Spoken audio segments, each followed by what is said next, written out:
we got a lot of meat on the bone here for sure. And before we get to that, though, let's talk about the news, man. What do we got today? What happened just today? I mean, literally within the past 15, 20 minutes, WWE has announced the release of like fucking 13, 14 wrestlers. I'll go the list as of right now. Frankie Monet, who's only been there a little bit. Ember Moon.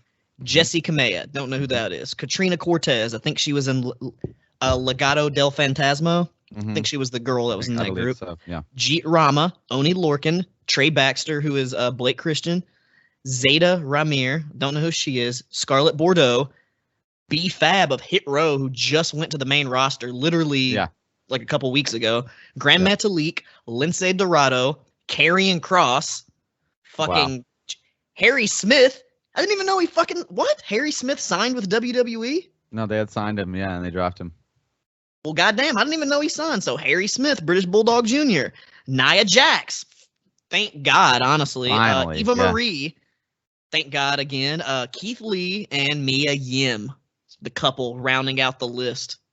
And Keith Lee, honestly, that's the best thing for him to get out of WWE. Get as far away from Vince McMahon as you possibly can. Yeah, I agree. I mean, I think a lot of those guys will just probably stay on the indies, and some will get pretty decent deals. Namely, the only one that really, I know a lot of people are going to say Killer Cross, but I think he might be better suited in like an Impact or maybe even like an MLW, but I do honestly think Keith Lee is probably bound for AEW. I think that makes sense. Also, it wouldn't surprise me if they like also picked up who else was it that just got dropped? What do you mean? Harry Smith. It wouldn't surprise me if Harry Smith had actually just asked for his release, because I mean, there's a lot of legacy wrestlers in AEW, and that seems to work for them. I think Harry, and we could have the reunion of the Killer Elite Squad, him and Lance Archer. Yeah, I like that. That'd be another solid tag team to the division right there. I agree. I think that'd be very cool. Yeah, and Archer won't have to just lose all these singles matches all the time. Right. I mean, Metal League, Lindsay Dorado, I think AAA is definitely where they end up, and I think that's good. I mean, AAA seems to be doing better now, too. Looks like their business is kind of ticking back up. Or CMLL. Or CMLL as well. Lots of work for them south of the border. Yeah, man. I mean, it'd be nice to, like, fantasy book some of this, and also, though, like, we haven't really even talked about all the stars from AEW. Did you see the leaks that they said that, like, Jonathan Gresham signed with AEW, even though AEW hasn't like officially announced it?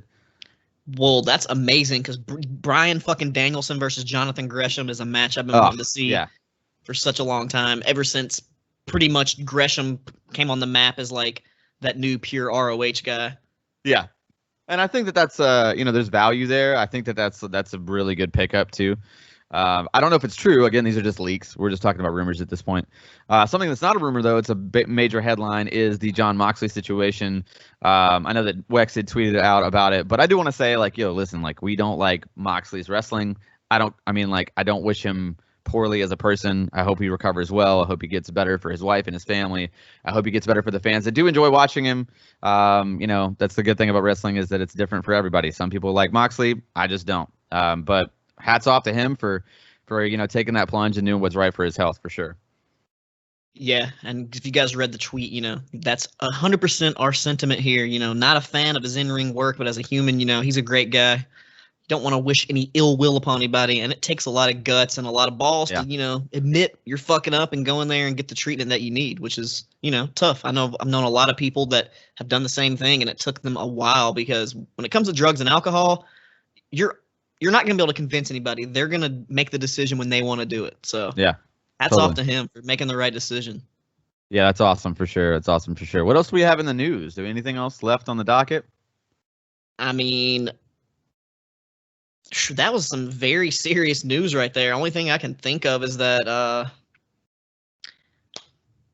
AJ Gray and Effie are going to be wrestling on ROH TV for the GCW tag titles against the Briscoes, which is pretty cool. That's a nice that is cool news tidbit. They're going to be on ROH TV, even though it's in the final days. I mean, AJ Gray and Effie are going to get to say they were in ROH. That's pretty true. Cool. That is true. That's a nice little touch. I enjoy that.